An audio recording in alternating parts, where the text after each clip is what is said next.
Welcome back to the fifth session of civics class. In my previous session, children, I gave you a homework on ABC part of chapter 1 civics. I hope so. You have done the assignment. Please verify the answers. I am going to give you the answers in your WhatsApp group, and please verify your answers, whatever you have written from there. Today in this session, we are going to discuss about the questions of B part, that is brief questions, and E part, long questions. So let's come to the D part, short questions. First question is, cite any 3 examples to prove that our constitution is quite dynamic. Dynamic means it can be changed time to time. So these are the examples: nationalization of banks, right to education as a fundamental right, reservation for OBCs. There are also more examples: information, right to information. But only 3 examples have been asked, so you write these 3 examples. Now the next question. Identify any 3 provisions which makes the Constitution of India rigid as well as flexible. Rigid means which cannot be amended easily, and flexible, which can be amended according to the needs and aspirations of the people, which I have explained you previously also. And these are the 3 provisions by which we can change, by which we can amend: simple majority, special majority, and ratification. In my previous class, somebody was asking about this word ratification. I explained this. Ratification means it is an official way to make some changes. Next question. India has a parliamentary form of government. Give any 3 examples to support your answer. How will you prove that India is really a parliamentary form of government? Children, it is very essential that you should understand the question. So how will you prove that India has a parliamentary form of government? The first example is that close relationship between legislature and executive. There are 3 organs: executive, legislature, and judiciary. But legislature and executive is working in they are interdependent. But judiciary is working in an independent and impartial manner. The second point is Council of Ministers holds the office as long as it enjoys the confidence in the legislature. The third point is the head of the state is president, who is the nominal head, and prime minister is the real head. In a parliamentary form of government, prime minister is the real head. He is the only head of the government. The next question is, why Indian Federation called quite unique? Yes, this is very important. Why Indian Federation called quite unique? India is a federal form of government because the power is divided between center and states, but still it is unique. Now how it is unique?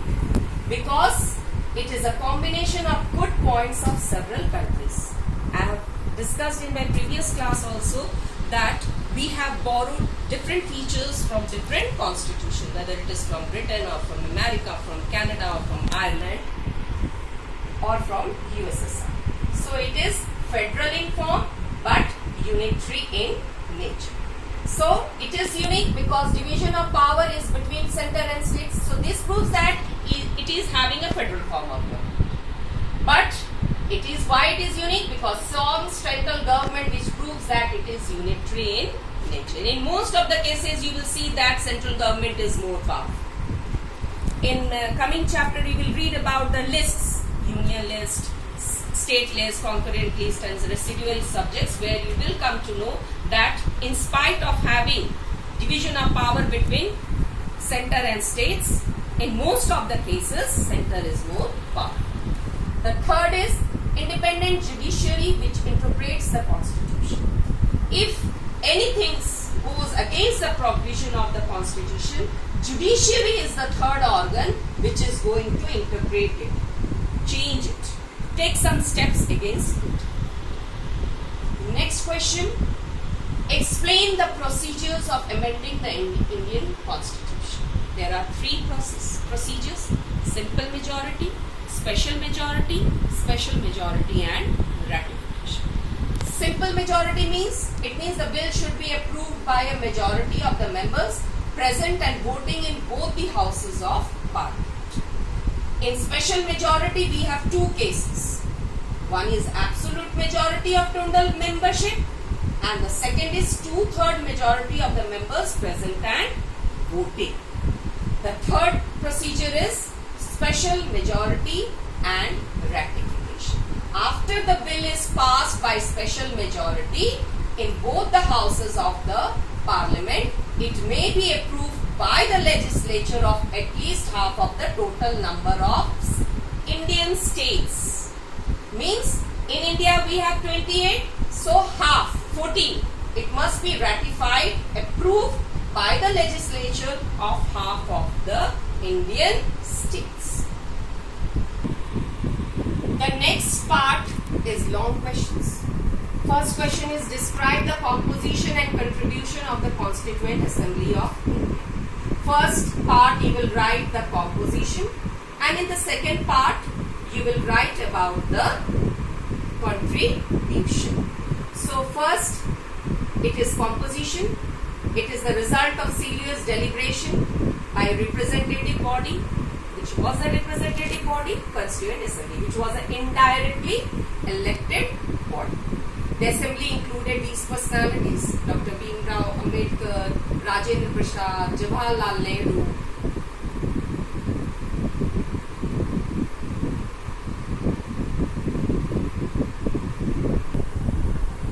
Vallabhbhai Patel, and also included 15 female members.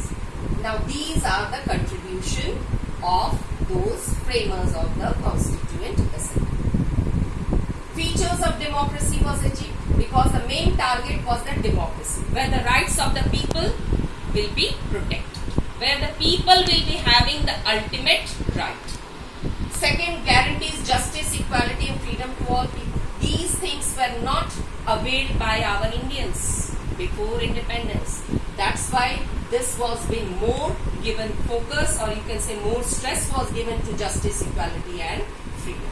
And lastly, ending the exploitation. As you all know that our Indian people were very much exploited in the hands of Britishers. So ending the exploitation, this was also main motto of the framers of the Constituent Assembly.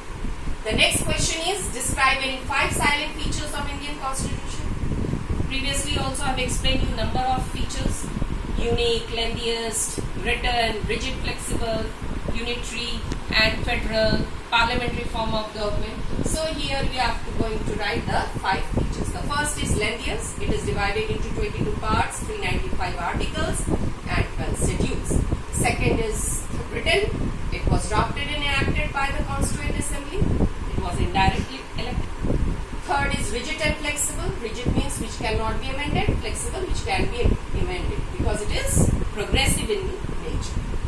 Next feature is universal adult franchise. You have read previously also in 6 and 7 that above 18 years of age, every citizen of India is entitled to vote without any discrimination on any grounds. Whether it should not be discriminated on the grounds of caste, color, creed, sex or religion. And the last feature is parliamentary form of government. Close relationship between legislature and executive. The Council of Ministers holds office as long as it enjoys the confidence. And the third point of parliamentary form of government is the head of the state is president, who is a nominal head, and the prime minister is the real head. Next question: 5 purposes which the Constitution of India serves towards strengthening democracy. Means what are the purposes by which we can make our democracy strong, strengthen one? First, it defines the nature of the political system of our country. Second, certain rights are guaranteed which is based on equality with the aim to establish social, political and economic justice. This point means that certain rights are being given which will be based on equality. Our first fundamental right is right to equality. Why? So that no any type of exploitation takes place and every people should get justice, socially, politically and economically. Next purpose, it guards our national interest. Our first focus is on our country's interest. So it guards our national interest. It also ensures that majority does not dominate the minorities. In our country we have number of minority groups. Muslims, Christians, Jains, Buddhism, etc. Buddhists. But the majority should not dominate the minorities. That's why that type of constitution has been. The last purpose is lays down certain rules and regulations to safeguard against misuse of power. Our constitution has laid down certain rules and regulations so that after every 5 years when the government changes, when the power is given to those representatives or whoever forms the government, they should not misuse the power. Next question is, India is sovereign, socialist, secular, democratic, republic. Explain. I have previously also explained these terms. What does this sovereign, socialist, secular, democratic, republic means? Sovereign means our India is free from British rule. So it is free to take decisions regarding internal and external affairs. Next is socialist. Socialist means that everyone should be treated equal.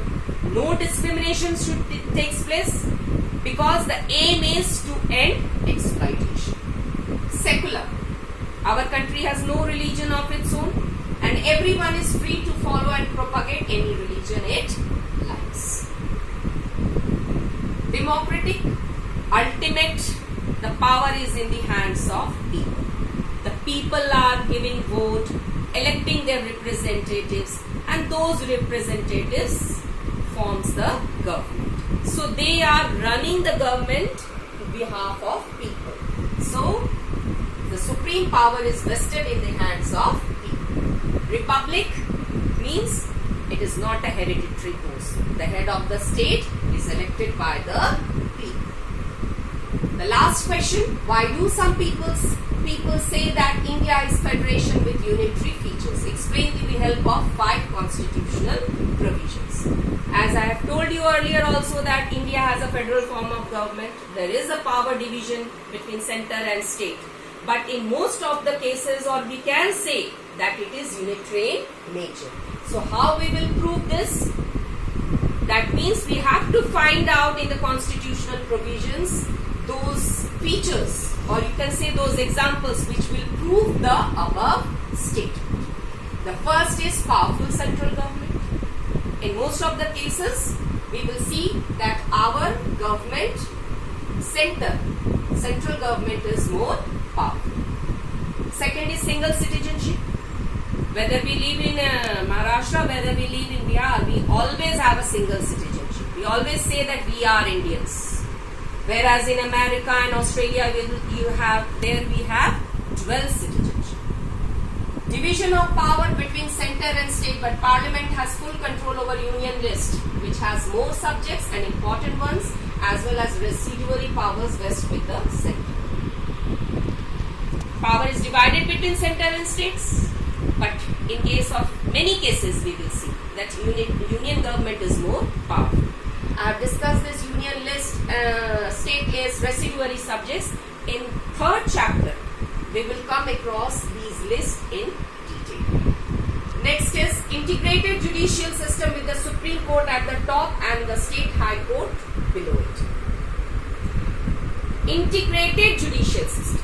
Integrated means one is attached to the other. But the highest apex court is Supreme Court, and the other high courts and subordinate courts, lower courts are working under Supreme Court. Single constitution is followed in India and no such power is given to the states to frame their own constitution. That means in our country we have single constitution, we have federal form of government, but we have single constitution, and the state constitution of India is not only the constitution of center but also of the states. Means whether it is having state government or central government, we will follow only one constitution. So these are all the question and answer which I have discussed from D and E part. Children, one thing I want to tell you that due to this COVID-19, all the shops are closed, so you won't be getting the map.